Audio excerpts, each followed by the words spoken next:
नमस्कार दोस्तों, आपका स्वागत है आपके अपने YouTube चैनल एनसी केमिस्ट्री गुरुजी पे। और आज हम बात करेंगे रीट सी टेट लेवल 2 विज्ञान मॉडल पेपर के बारे में बातचीत करेंगे। और इसमें हम फिजिक्स केमिस्ट्री बायोलॉजी से संबंधित महत्वपूर्ण प्रश्न देखेंगे और साथ में शिक्षण विधियों के भी प्रश्न देखेंगे।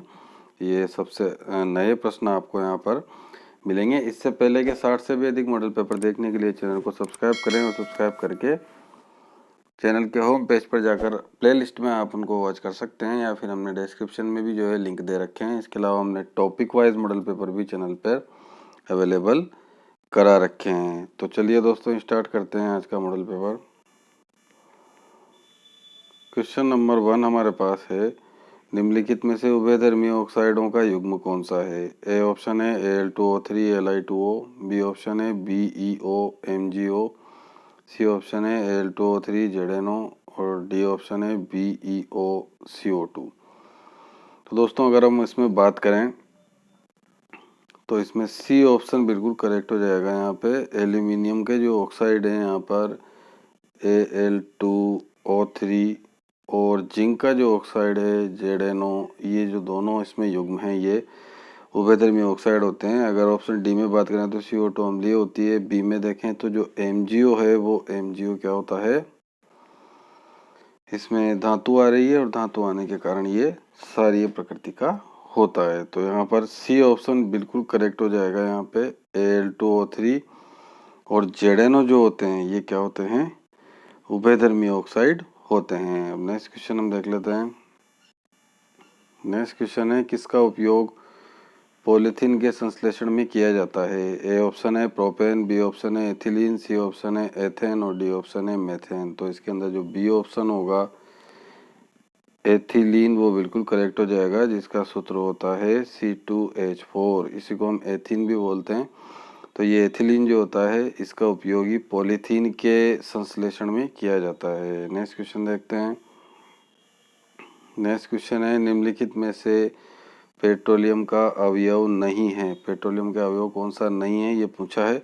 ए ऑप्शन है कोक, बी ऑप्शन है पेट्रोल, सी ऑप्शन है पैराफिन और डी ऑप्शन है स्नेक तेल। तो इसके अंदर जो ए ऑप्शन होगा कोक वो बिल्कुल करेक्ट हो जाएगा। कोक जो है पेट्रोलियम का अवयव नहीं है। इसके अलावा जो पेट्रोल है, पैराफिन, मोम है और स्नेक तेल है, ये सब क्या होते हैं, पेट्रोलियम के अवयव होते हैं। तो इसमें जो ए ऑप्शन है वो करेक्ट हो जाएगा। कोक जो है पेट्रोलियम का अवयव नहीं है। नेक्स्ट क्वेश्चन हम देख लेते हैं। नेक्स्ट क्वेश्चन परमाणु मॉडल से संबंधित है। रदरफोर्ड के प्रकीर्णन प्रयोग के दौरान निम्नलिखित में से कौन सा निरीक्षण सही नहीं था। प्रश्न के अंदर नहीं था पूछा गया है, जो निरीक्षण सही नहीं था। ए ऑप्शन है अल्फा कणों का छोटा सा अंश छोटे से कोण से विचलित हो गया था। बी ऑप्शन है अल्फा कणों की काफी बड़ी संख्या वापस उसी दिशा में लौट गई थी। सी ऑप्शन है बहुत ही कम अल्फा कण, लगभग 20,000 में से लगभग एक वापस उसी दिशा में लौट गए थे। और डी ऑप्शन है स्वर्ण पत्र से गुजरने वाले अधिकांश अल्फा कण विचलित नहीं होते हैं। तो जो निरीक्षण सही नहीं था, अल्फा कण का जो प्रयोग रदरफोर्ड ने किया था उससे संबंधित प्रश्न में पूछा गया है। तो इसमें जो बी ऑप्शन होगा वो राइट हो जाएगा। यहाँ पे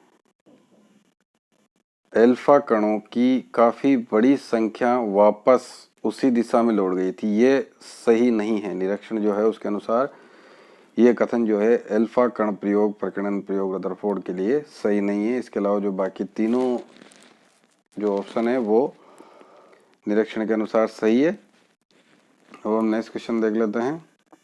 नेक्स्ट क्वेश्चन है, निम्न में से सम्मोहक, जिसको इंग्लिश में हिप्नोटिक बोलते हैं हम, की तरह काम में लिए जाने वाला अम्ल कौन सा है। ए ऑप्शन है बारबिटूरिक अम्ल, बी ऑप्शन है ब्यूटेनोइक अम्ल, सी ऑप्शन है बेंजोइक अम्ल और डी ऑप्शन है टार्टरिक अम्ल। तो हिप्नोटोइक या सम्मोहक के तरह काम में लिए जाने वाला अम्ल जो है वो होगा हमारा ए ऑप्शन बारबिटूरिक अम्ल, यानी कि इसमें ए ऑप्शन करेक्ट होगा। बारबिटूरिक अम्ल यही सम्मोहक की तरह काम में लिए जाने वाला अम्ल होता है। नेक्स्ट क्वेश्चन हम देख लेते हैं। नेक्स्ट क्वेश्चन है, उन द्विअंगी यौगिकों के सूत्र बताइए जो निम्न तत्वों के संयोजन से बनते हैं। द्विअंगी यौगिक देखने हैं, बाइनरी कंपाउंड। पहला इसने मैग्नीशियम और नाइट्रोजन के साथ क्या बनाएगा और सिलिकॉन जो है ऑक्सीजन के साथ क्या बनाएगा। ए ऑप्शन है MgNSiO2, बी ऑप्शन है Mg2N3Si2O3, सी ऑप्शन है MgN2SiO2 और डी ऑप्शन है Mg3N2SiO2। तो हमें देखना है कि जिससे फर्स्ट जो इसने दिया है वो मैग्नीशियम दिया है और नाइट्रोजन के साथ हमें बनाना है। तो हम जानते हैं मैग्नीशियम पर केमिस्ट्री में जो आवेश आता है वो +2 आता है, जिससे ये स्टेबलाइज हो जाता है क्योंकि इसका 12 परमाणु क्रमांक होता है, 2 इलेक्ट्रॉन त्याग कर 10 पाया जाता है। इस तरीके से नाइट्रोजन जो है इस तरीके से -3 आवेश दर्शाता है, नाइट्राइड के रूप में हम इसको बोलते हैं। और हमें इसका सूत्र बनाना है तो इनकी संयोजकता को हम इस तरीके से ट्रांसफर करते हैं। तो यहाँ पर क्या होगा, देखो Mg पे तो जो है ये 3 आ जाएगा और नाइट्रोजन पे आ जाएगा 2, यानी एक जो कंपाउंड बनेगा हमारा वो बनेगा Mg3N2 और Mg3N2 हमें यहाँ पर ऑप्शन डी में जो है नज़र आ रहा है। हम बात कर लेते हैं अब दूसरे कंपाउंड की, जिसमें हमें क्या क्या दे रखा है। एक तो सिलिकॉन दे रखा है यानी Si, और एक ऑक्सीजन के साथ ये क्या कंपाउंड बनाएगा। तो ऑक्सीजन जो है -2 शो करता है सामान्य ऑक्साइड में, इसमें स्थायी हो जाता है ये। और सिलिकॉन जो होता है उसका अगर हम देखें तो सिलिकॉन जो है +4 आवेश जो है दर्शाता है। अब सिलिकॉन के +4 को अगर हमें संतुष्ट करना है तो हमें O-2 के 2 लेने पड़ेंगे, यानी SiO2 इसका सूत्र हो जाएगा यहाँ पे। जैसे कि हमने मैग्नीशियम में देखा था +2 था, तो 3 अगर मैग्नीशियम के होंगे तो वो +6 हो जाएगा, और नाइट्रोजन पे 1 पे -3 था तो 2 पे -6, तो Mg3N2 एक तो वो सूत्र बनेगा और सिलिकॉन और ऑक्सीजन का बनेगा SiO2, यानी कि इसके अंदर जो डी ऑप्शन है वो बिल्कुल करेक्ट हो जाएगा। Mg3N2 यानी मैग्नीशियम नाइट्राइड और सिलिकॉन का ऑक्सीजन के साथ बनेगा SiO2, यानी कि सिलिका भी हम इसको बोलते हैं। अब हम नेक्स्ट क्वेश्चन देख लेते हैं। नेक्स्ट क्वेश्चन है, जब आवर्त सारणी में वर्ग में ऊपर से नीचे की तरफ जाते हैं तो ए ऑप्शन है परमाणु का आकार घटता है, बी ऑप्शन है कोषों की संख्या बढ़ जाती है, सी ऑप्शन है संयोजक इलेक्ट्रॉन कम हो जाते हैं और डी ऑप्शन है कोषों की संख्या घट जाती है। तो देखो ऊपर से नीचे जाने परमाणु का आकार बढ़ता है। दूसरी बात संयोजी इलेक्ट्रॉन ना तो कम न ज़्यादा होते हैं, सेम रहते हैं एक ही ग्रुप के अंदर यानी एक ही वर्ग में। हाँ, संयोजी इलेक्ट्रॉन जो होते हैं बाह्यतम कोष के इलेक्ट्रॉन वो सेम रहते हैं। और अगर कोषों की संख्या बात करें तो कोषों की संख्या बढ़ जाती है, यानी कि इसमें जो बी ऑप्शन होगा वो बिल्कुल करेक्ट हो जाएगा यहाँ पे, कि जब हम आवर्त सारणी में वर्ग में ऊपर से नीचे की तरफ जाते हैं तो जो कोषों की संख्या होती है वो बढ़ जाती है। ऑप्शन बी इसमें करेक्ट होगा। नेक्स्ट क्वेश्चन देख लेते हैं। निम्नलिखित में से कैंसर जन्य हाइड्रोकार्बन कौन से होते हैं। ए ऑप्शन है ओलिफिन्स, बी ऑप्शन है एलिफेटिक हाइड्रोकार्बन, सी ऑप्शन है बहुकेंद्रीय एरोमेटिक हाइड्रोकार्बन और डी ऑप्शन है पैराफिन्स।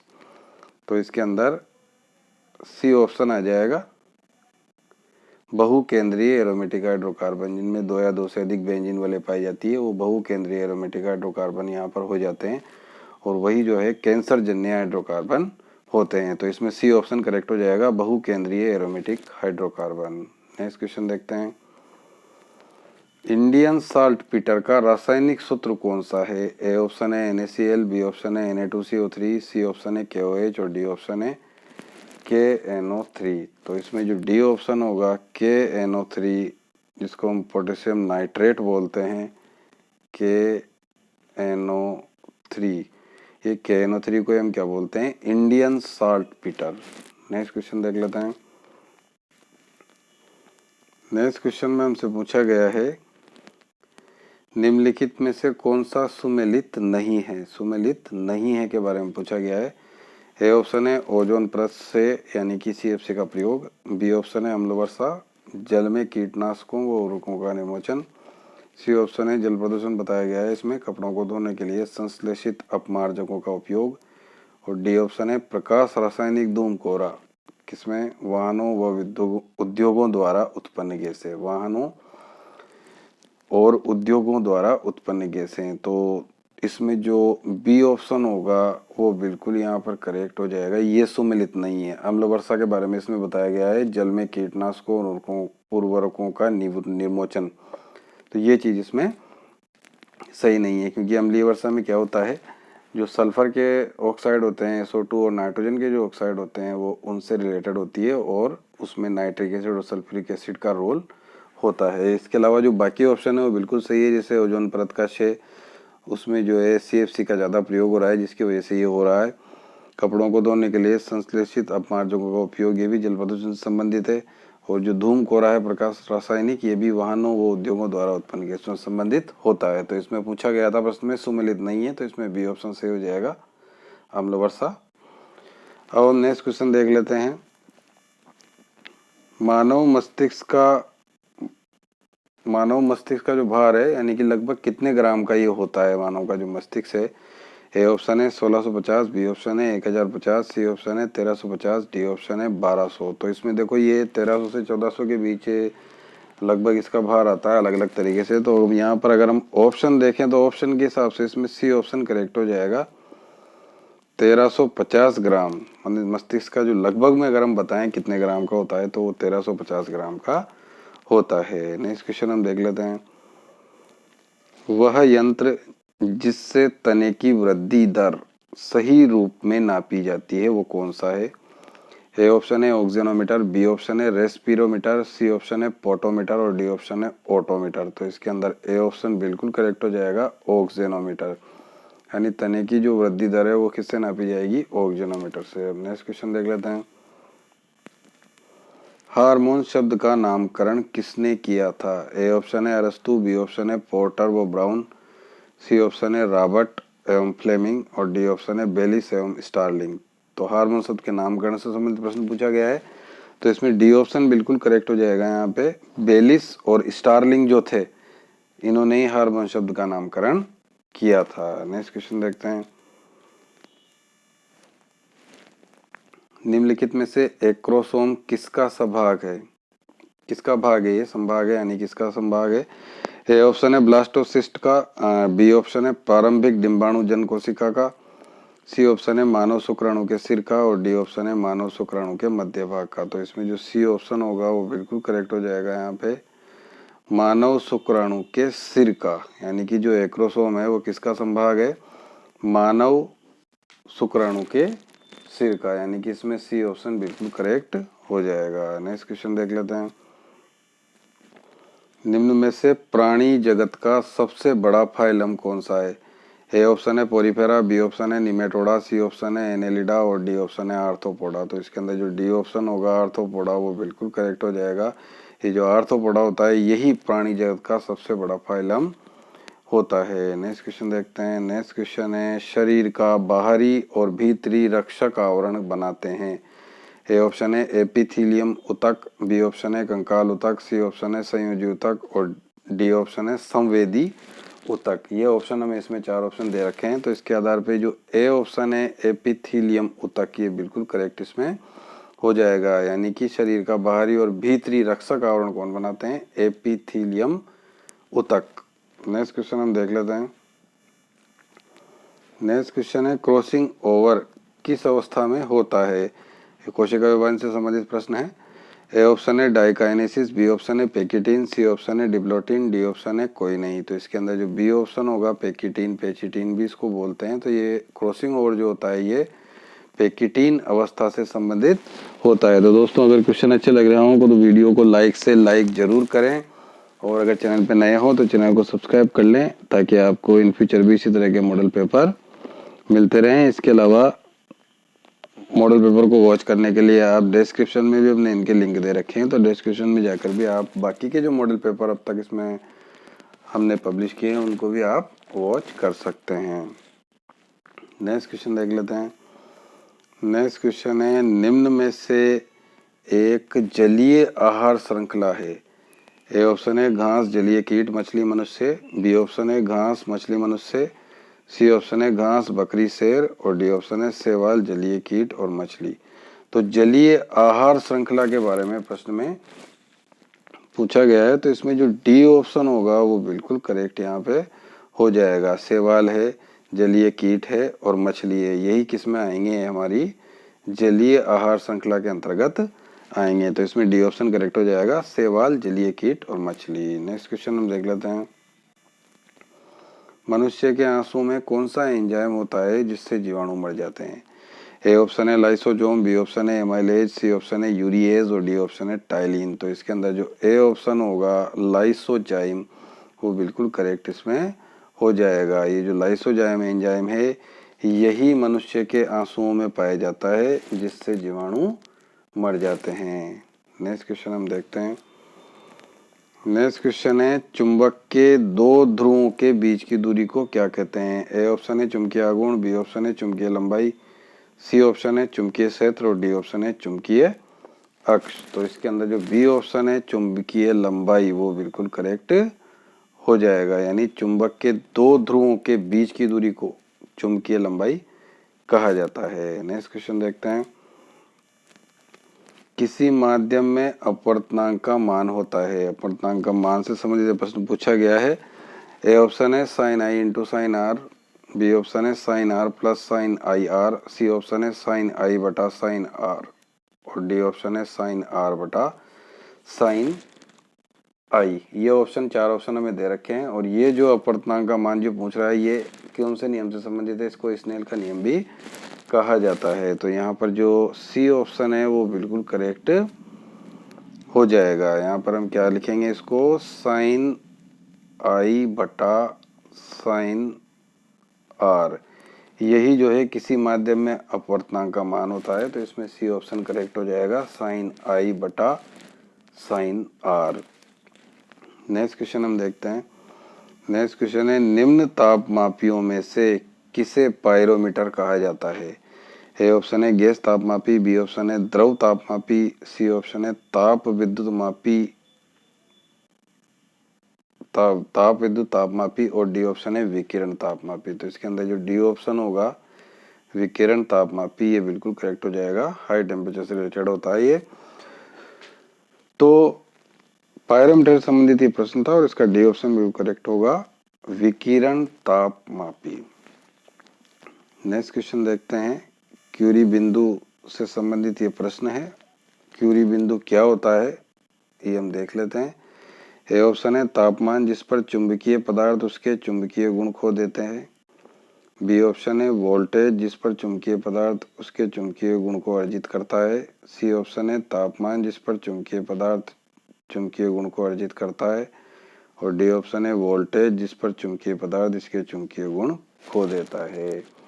तो इसमें जो होगा ए ऑप्शन बिल्कुल करेक्ट यहाँ पे हो जाएगा, वह तापमान जिस पर चुंबकीय पदार्थ इसके चुंबकीय गुणों को खो देता है उसे ही हम क्यूरी बिंदु कहते हैं। नेक्स्ट क्वेश्चन देख लेते हैं। नेक्स्ट क्वेश्चन है, निम्न में से कौन सा कथन असत्य है? कौन सा कथन असत्य है उसके बारे में पूछा गया है, यानी सही नहीं है। ए ऑप्शन है एक विलग ध्रुव का कोई अस्तित्व नहीं होता है, बी ऑप्शन है किसी चुंबक को बीच से तोड़ देने पर इसके दोनों ध्रुव अलग अलग हो जाते हैं, सी ऑप्शन है चुंबक के समान ध्रुवों के बीच प्रतिकर्षण होता है, जो समान ध्रुव होते हैं उनके बीच प्रतिकर्षण होता है और डी ऑप्शन है चुंबक के विपरीत ध्रुवों के बीच आकर्षण होता है। तो असत्य कथन पूछा है इसमें, तो इसके अंदर अगर हम देखें तो ये बी जो ऑप्शन है वो बिल्कुल करेक्ट यहाँ पे हो जाएगा, किसी चुंबक को बीच से तोड़ देने पर इसके दोनों ध्रुव अलग अलग हो जाते हैं, यही इसमें राइट आंसर है असत्य कथन के अंदर। ठीक है, अब नेक्स्ट क्वेश्चन हम देख लेते हैं। नेक्स्ट क्वेश्चन है, स्वतंत्र गति के लिए किसी वस्तु पर कोई बल लगाया गया, यदि बल का परिमाण और वस्तु का द्रव्यमान ज्ञात हो तो न्यूटन के दूसरे नियम की सहायता से हम क्या कर सकते हैं? बल का परिमाण हमें पता है और वस्तु का द्रव्यमान ज्ञात है। ए ऑप्शन है वस्तु की चाल ज्ञात कर सकते हैं, बी ऑप्शन है वस्तु की स्थिति ज्ञात कर सकते हैं, सी ऑप्शन है वस्तु का भार ज्ञात कर सकते हैं और डी ऑप्शन है वस्तु का त्वरण जो है ज्ञात कर सकते हैं। तो इसके अंदर जो डी ऑप्शन होगा वो बिल्कुल करेक्ट हो जाएगा। यहाँ पे वस्तु का त्वरण जो है ज्ञात कर सकते हैं, जिसको स्मॉल ए से बताते हैं, यही इसमें सही उत्तर होगा। अगले प्रश्न जो हम देखेंगे वो शिक्षण विधियों से संबंधित प्रश्न देखेंगे। देखते हैं, विज्ञान में योगात्मक आकलन का उपयोग होता है। ए ऑप्शन है विद्यार्थियों के अधिगम कठिनाई वाले क्षेत्रों का निदान करने में, बी ऑप्शन है महत्वपूर्ण सैद्धांतिक संकल्पनाओं का परीक्षण करने में, सी ऑप्शन है अवलोकन कौशलों का आकलन करने में, और डी ऑप्शन है मुख्य रूप से प्रायोगिक कौशलों का परीक्षण करने में। तो योगात्मक आकलन विज्ञान में उससे संबंधित ये प्रश्न है। तो इसके अंदर जो ए ऑप्शन होगा वो बिल्कुल करेक्ट हो जाएगा। और ए ऑप्शन क्या है, विद्यार्थियों के अधिगम कठिनाई वाले क्षेत्रों का निदान करने में, ये जो है विज्ञान में योगात्मक आकलन का उपयोग होता है। नेक्स्ट क्वेश्चन देखते हैं, शिक्षण विधियों से संबंधित कौन सा वैज्ञानिक विधि का चरण नहीं है? जो वैज्ञानिक विधि का चरण नहीं है उसके बारे में प्रश्न पूछा गया है। ए ऑप्शन है मापन, बी ऑप्शन है वर्गीकरण, सी ऑप्शन है प्रेक्षण और डी ऑप्शन है जिज्ञासा। तो इसके अंदर जो डी ऑप्शन होगा जिज्ञासा वो बिल्कुल करेक्ट यहाँ पर हो जाएगा, यानी कि वैज्ञानिक विधि का चरण कौन सा नहीं है, जिज्ञासा। इसके अलावा जो भी ऑप्शन इसमें दे रखे हैं 3 वो वैज्ञानिक विधि के चरण होते हैं। नेक्स्ट क्वेश्चन हम देख लेते हैं। नेक्स्ट क्वेश्चन हम देख रहे हैं, समस्यात्मक बालकों के अध्ययन एवं उपचार हेतु सर्वाधिक उपयोगी विधि है।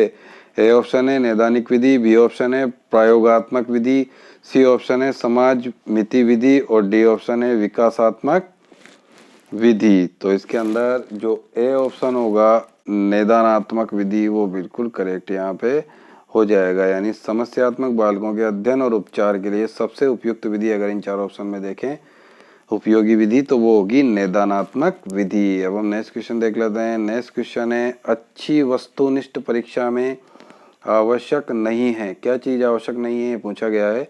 ए ऑप्शन है व्यापकता, बी ऑप्शन है अभिव्यक्तता, सी ऑप्शन है विश्वसनीयता और डी ऑप्शन है वस्तुनिष्ठता। तो इसके अंदर बी ऑप्शन करेक्ट हो जाएगा, अभिव्यक्ति यानी अभिव्यक्तता से उसमें आवश्यक तत्व ये नहीं होता है। वस्तुनिष्ठता होनी चाहिए, विश्वसनीयता होना चाहिए और व्यापकता होना चाहिए, ये 3 चीजें उसके अंदर होनी ही चाहिए। अच्छी वस्तुनिष्ठ परीक्षा के अंदर प्रश्न में पूछा गया था अच्छी वस्तुनिष्ठ परीक्षा में आवश्यक नहीं है, क्या आवश्यक नहीं है, बी इसमें करेक्ट होगा अभिव्यक्तता। नेक्स्ट क्वेश्चन देख लेते हैं, निम्नलिखित में से पाठ्य पुस्तक की विषय वस्तु से संबंधित कौन सा सही है, कौन सा कथन सही है ये पूछा गया है। कौन 4 ऑप्शन हमें दे रखे हैं पाठ्य पुस्तक की विषय वस्तु से संबंधित। ए ऑप्शन है सूक्ष्म से स्थूल की ओर, बी ऑप्शन है कठिन से सरल की ओर, सी ऑप्शन है अज्ञात से ज्ञात की ओर और डी ऑप्शन है सरल से कठिन की ओर। तो इसके अंदर जो डी ऑप्शन होगा वो बिल्कुल करेक्ट हो जाएगा यहाँ पे, सरल से कठिन की ओर। ये जो है पाठ्य पुस्तक की विषय वस्तु से संबंधित सही कथन है, यानी सरल से कठिन की ओर हमें उसमें प्रस्तुतिकरण रखना चाहिए। तो इस तरीके से हमने आज ये फिजिक्स केमिस्ट्री बायोलॉजी शिक्षण विधियों से संबंधित प्रश्न उत्तर सोल्व किए। इस मॉडल पेपर में आपके कितने राइट हुए ये कमेंट करके आप कमेंट बॉक्स में ज़रूर बताएं, और अगर आपको मॉडल पेपर अच्छा लगा हो तो लाइक ज़रूर कीजिए, लाइक में कमी ना रखें और अपने जो फ्रेंड्स हैं उनके साथ शेयर करें। चैनल पर नए हों तो सब्सक्राइब कर लें ताकि इसी तरह के मॉडल पेपर आपको मिलते रहें और आपकी तैयारी को एक दृढ़ता मिले। Thanks for watching.